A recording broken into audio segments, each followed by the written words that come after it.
yang kita maksud dengan hikmah. Kan itu tadi sifat induk dari akhlak yang baik. Yang pertama kan hikmah. Apa yang dimaksud dengan hikmah?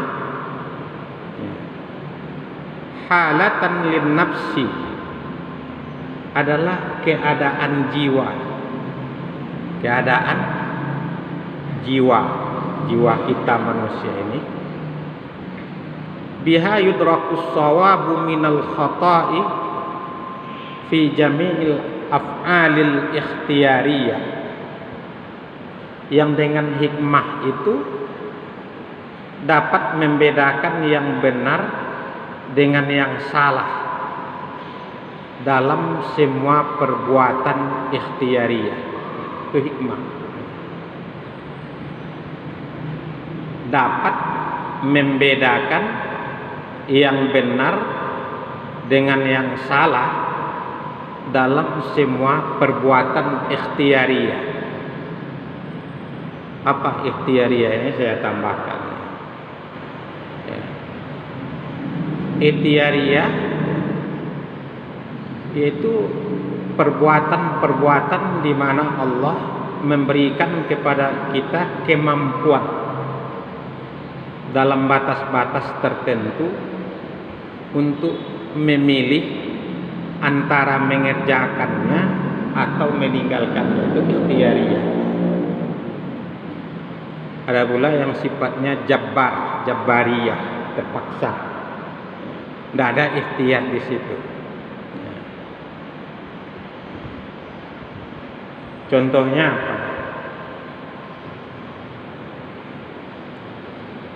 Kita dapat memilih untuk duduk di masjid ini setelah maghrib mendengarkan pengajian atau pulang. Kan bisa duduk di masjid atau pulang. Bagi yang duduk dia. Bagi siapa yang ingin pulang dia. Itu ikhtiyariyah namanya. Bisa kita mengerjakan sesuatu, ada pilihan di situ. Tapi yang sifatnya jabariyah, tidak ada pilihan. Seumpama denyut jantung kita atau pilihan, apakah kita ini hidup di atas darat atau di dalam air tanpa alat. Begitu. Yang jelas kita tidak bisa hidup di dalam air bernapas tanpa alat. Kalau pakai apa namanya itu Pak? Oksigen ya, yang dipakai. Bisa itu. Atau denyut jantung kita setiap detik. Itu bukan lagi dalam batas-batas yang disebut dengan ikhtiyariyah. Dulu juga sudah saya sampaikan, taklif atau beban agama itu adalah dalam hal-hal yang sifatnya ikhtiyariyah itu. Dengan adanya kebebasan untuk mengerjakan sesuatu atau meninggalkan sesuatu, maka di situ ada al-amru wan nahyu, perintah dan larangan. Dalam hal yang bisa kita memilih, ada perintah, adalah larangan. Allah suruh misalnya kita sholat wajib 5 waktu sehari semalam. Allah larang kita dari meminum khamar, sebab kita bisa memilih antara meminum atau meninggalkannya. Tapi Allah tidak membebani kita dalam hal yang bukan ikhtiyariyah. Allah tidak suruh kita untuk sholat di dalam air, ya, sholat dalam air seperti ikan, karena kita bukan ikan. Itu kan bukan ikhtiariyah, itu adalah pemberian Allah. Ya. Misalnya ada hal-hal yang pemberian secara khusus yang kita tidak pernah memintanya, bukan ikhtiar. Contoh ya, yang lain, apakah ada kita sebelum lahir ke dunia ini diberi pilihan untuk sebagai orang Indonesia yang berkulit sawo matang atau tidak? Kan tidak ada ya. Kembali kepada apa yang disebut oleh Imam Al-Ghazali di sini. Jadi hikmah yang beliau maksud dengan hikmah, kondisi jiwa kita ini, diri kita, yang dapat membedakan antara mana yang benar, mana perbuatan yang salah dalam hal-hal yang ikhtiariyah tadi. Bisa kita kerjakan atau bisa kita tinggalkan. Contohnya tadi, minum tua dengan hikmah, orang mengerti. Kalau saya minum tua, ini akan mengakibatkan di samping kondisi kejiwaan saya bisa rusak, hilangnya pokok agama, al-haya'u minal iman. Sifat malu itu sebagian dari iman. Dengan hikmah orang tahu kalau minum tua kepada dirinya yang pertama akan menghilangkan rasa malu. Padahal sifat malu itu sifat insaniyah, sifat kemanusiaan yang sangat diperlukan dalam hidup ini. Hilang rasa malu mengakibatkan pula merusak kepada fisik saya. Minuman yang memabukkan itu di samping merusak jiwa saya, dia juga akan merusak jasmani saya, jantung, paru-paru dan seterusnya bisa rusak. Maka itu namanya dapat membedakan mana yang baik, mana yang buruk dalam hal perbuatan ikhtiariyah. Ikhtiariyah tadi bisa dia kerjakan atau dia tinggalkan. Kemudian apa pula yang dimaksud dengan adil? Wa na'ni bil adli halatan lin nafsi. Wa na'ni, dan yang kita maksud bil adli dengan adil. Adil di sini keseimbangan. Halatan lin nafsi wa quwwatan biha adalah keadaan jiwa dan kekuatan jiwa. Jadi kalau kita ini kan jasmani, kekuatan jasmani, kekuatan tubuh. Saya bisa mengangkat mushaf Al-Quran ini misalnya, kekuatan jasmani. Tapi ada lagi kekuatan jiwa. Jadi adil adalah keadaan jiwa, halatan lin nafsi, keadaan jiwa, wa quwwatan biha, dan kekuatannya, kekuatan jiwa itu tasusul ghadaba wasyahwata, kekuatan jiwa mengendalikan marah dan syahwat. Itu adil. Rupanya ini dimaksud oleh Imam Ghazali dengan al-adli di situ, keadaan jiwa dan kekuatan jiwa itu, keadaannya dan kekuatan yang mampu untuk mengendalikan diri, mengendalikan al-ghadab, mengendalikan amarah, wasyahwah dan syahwat. Itu adil.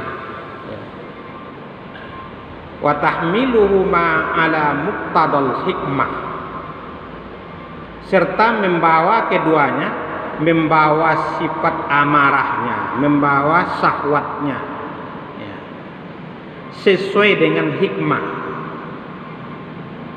Sesuai dengan hikmah. Apa tadi hikmah? Kemampuan membedakan ini benar, ini salah. Itu adil. Di ketika marah, hikmah mengendalikannya. Kalau engkau berbuat begini, dampaknya begitu. Syahwat juga begitu, keinginan, misalnya syahwat kepada makanan. Kalau engkau memakan makanan ini, iya enak, tapi dampaknya terhadap kesehatan kamu begitu. Dapat dikendalikan oleh jiwanya, itu adil namanya, sesuai dengan hikmah. Watat batuhuma fil irtisali wal inqibadi ala hasabi muqtadaha. Tadi mengendalikan syahwat dan membawa keduanya sesuai dengan hikmah. Begitu juga melepaskannya dan mengendalikannya sesuai dengan hikmah. Ketika marah, pantas tidak saya marah berbuat begini? Itu adil. Saya komentari ini, misalnya kita dalam rumah tangga, ada marah sang suami kepada istri, atau sebaliknya istri kepada suami. Ketika marah memuncak melihat perilaku dari suami, atau kalau istri perilaku dari istri, maka timbul amarah. Dari amarah tadi mendorong untuk melakukan perbuatan masih dalam batas ikhtiariyah tadi, bisa dia kerjakan, bisa dia tinggalkan. Misalnya marah dan syahwatnya tadi, melihat perbuatan suami langsung minta cerai, ya kan? Contohnya ya, Pak. Melihat perbuatan istri, suami langsung hendak mencerai, tapi dengan adil. Ini adil. Adil itu keduanya dikendalikan oleh hikmah. Ketika ingin minta cerai, apa kata hikmahnya? Pantaskah kekeliruan suamimu begitu? Kamu punya anak sekian, hanya karena suatu kesalahannya yang kecil, minta belanja sedikit, tidak mau dia kasih. Pantas enggak kamu minta cerai? Atau sebaliknya kepada suami tadi, istrimu mendampingimu berpuluh tahun, dia yang memasakkan makanan untukmu, dia yang membersihkan pakaianmu bila kotor, dia yang merawatmu ketika sakit, hanya karena ada tindakannya yang tidak bersesuaian dengan kamu, hanya karena melihat ada perempuan lain yang melirik kepada kamu, sekarang kamu sudah menjadi orang berada. pantas enggak kamu dengan adanya kekeliruan sedikit untuk mentolaknya timbul keseimbangan. Ketika hendak melepaskan, tidak jadi.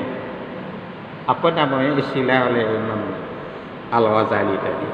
Al-adli, adil atau keseimbangan. Ini kondisi kejiwaan. Ya. Justru tadi saya sebut, setahu saya buku Imam Al-Ghazali ini bukan saja dipelajari di dunia Islam dari kalangan pesantren-pesantren ya, di Indonesia, tapi dia juga dipelajari di perguruan tinggi di Eropa ya. Karena dari buku ini ia juga menyangkut psikologi kejiwaan ya. Menyangkut juga hubungan kesehatan jasmani dengan keadaan jiwa manusia, menyangkut psikosomatik. Justru itu apa kata orang barat namanya Al-Ghazalis gitu ya. Saya membahas ini antara cemas ini kan. Kenapa? Karena apa yang beliau uraikan ini sebagai bentuk pengalaman dan penelitiannya yang mendalam terhadap ilmu agama, ditinjau dari segala hal, secara khusus dari penyucian jiwa ya, penyucian jiwa. Tadi syaja'ah ya, syaja'ah yang dalam bahasa populer biasa kita artikan dengan berani. Tapi beliau memberikan definisi dari syaja'ah ini apa? Wa na'ni bis syaja'ati kauna quwwatil ghadabi munqadatan lil aqli fi iqdamiha wa ihjamiha. Wa na'ni bis syaja'ah, yang kita maksud dengan syaja'ah kauna quwwatil ghadabi adalah keadaan kekuatan marah. Atau marah yang secara metafora, secara kiasan sudah saya sampaikan dulu, bagaikan bensin pada kendaraan. Begitu. Bapak dan ibu membeli kendaraan yang baru, kendaraan yang mewah, tapi kendaraan itu tidak dikasih apa namanya, tidak dikasih bahan bakar, apakah bensin atau jenis yang lain.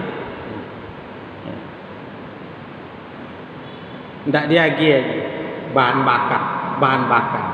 Berfungsi kendaraan itu tidak ada gunanya, barang pajangan saja.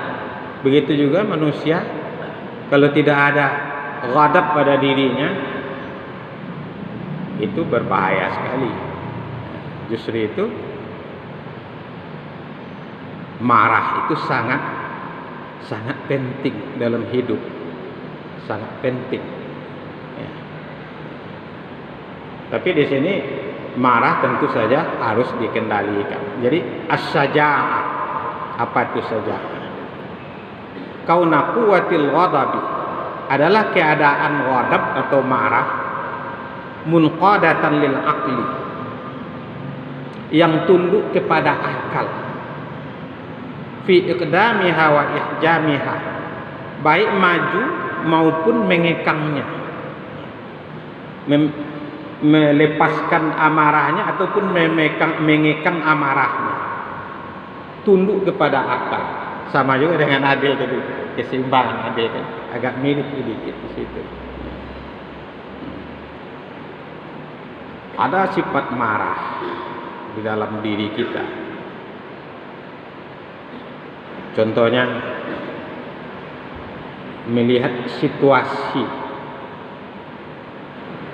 di mana kekuatan kebenaran itu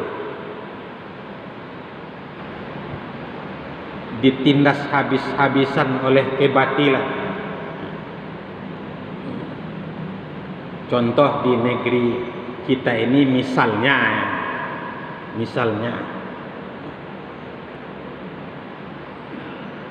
ada orang yang dengan kekuatan fisiknya dan kekuatan keuangannya, bila dikritik maka dia akan melakukan sesuatu yang tidak seimbang, bisa membunuh orang. Ketika kita melihat dia berbuat kezaliman sedemikian rupa, kalau dilawan langsung ini, maka nyawa tantangannya. Marah.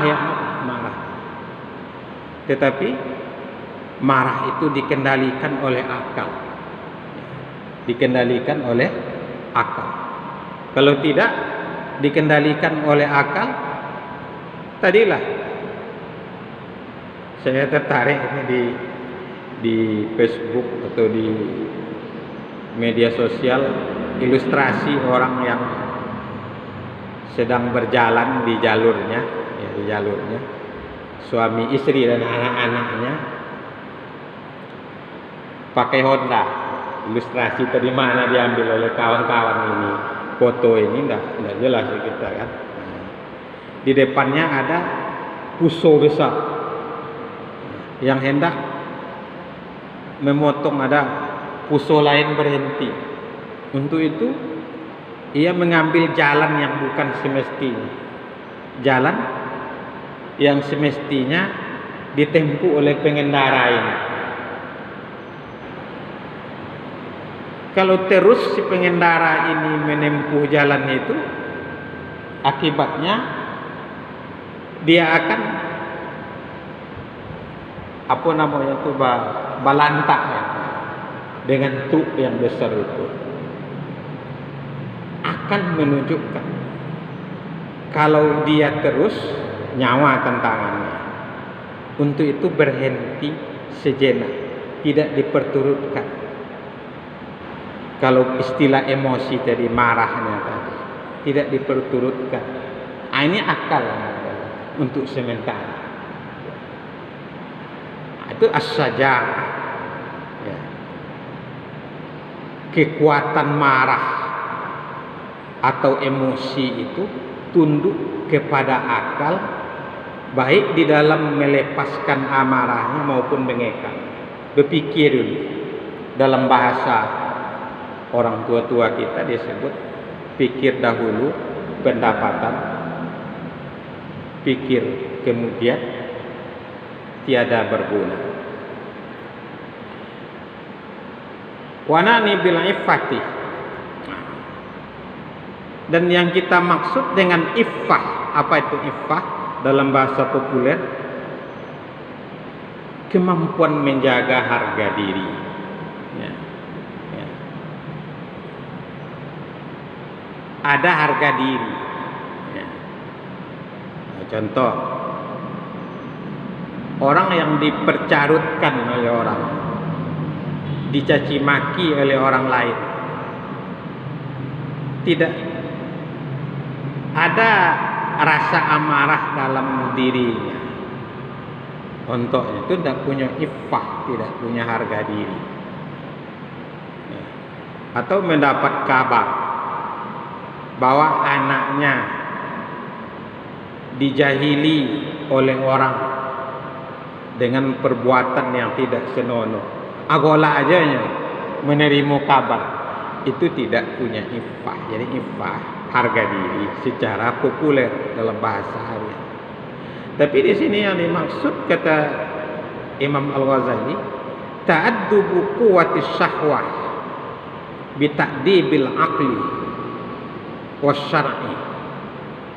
Iffah adalah kekuatan syahwat yang terdidik dengan didikan akal maupun syara. Pikirannya terdidik, syahwat, keinginan-keinginan.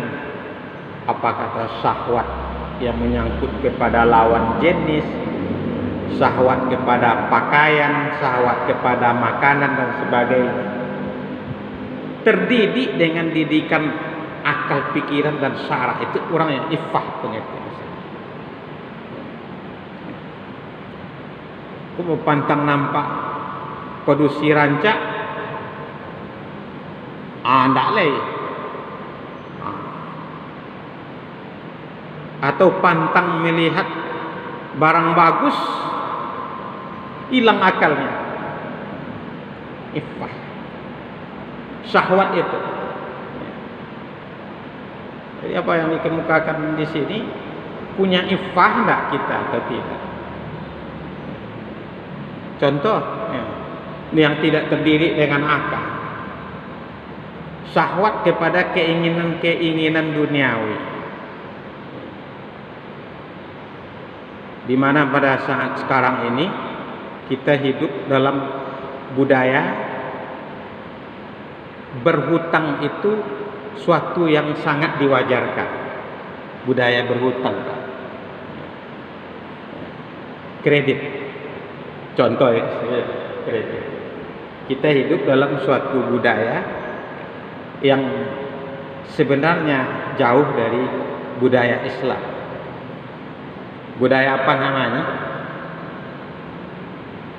Budaya berhutang atau kredit. Kalau Bapak pergi membeli kendaraan secara cash atau kredit? Kalau secara cash kurang layanan. Kalau dengan kredit, berapa uang Bapak? Bapak bisa membeli 2 buah mobil untuk usaha Bapak. Kami tawarkan untuk Bapak dengan kredit 4 buah mobil. Jadi suatu budaya berhutang yang diwajarkan, budaya kita sekarang. Kalau tidak ada iffah gimana ini? Jadilah kaum ibu ditawarkan barang begini, tak terdidik syahwat keinginan itu dengan didikan akal dan syara. Didikan akal mengatakan, bisa tidak saya mengansur kredit ini nanti? Suami saya pekerjaannya begini, ompek, selapen, dapet, maka itu akal mengatakan. Kalau saya ambil begini, susah. Akal mengatakan. Tidak terdidik pula secara syara. Secara syara bagaimana? Kalau saya mengambil barang seperti ini, bagaimana pandangan syara'nya? Kalau saya berutang nanti, yang pertama, kondisi berutangnya bagaimana? Apa bersih dari yang diharamkan oleh syariat atau tidak? Kalau ini nanti berkaitan dengan riba bagaimana? Atau saya mati? Padahal kalau seseorang itu mati, kematiannya dalam keadaan berhutang, walaupun dia itu mati di medan peperangan, mati syahid sekalipun, bila berhutang akan terhambat kelancarannya mendapatkan surga. Itu syarat. Akal syara. Kalau ada iffah ini terdidik, syahwat kita itu beriffah, ada iffah. Itu rupanya yang maksud iffah. Itu harga diri dengan pengertian tadi kan iffah harga diri secara populer. Rupanya yang beliau maksud keinginan syahwat ini terdidik, terlatih enggak dengan akal atau syara.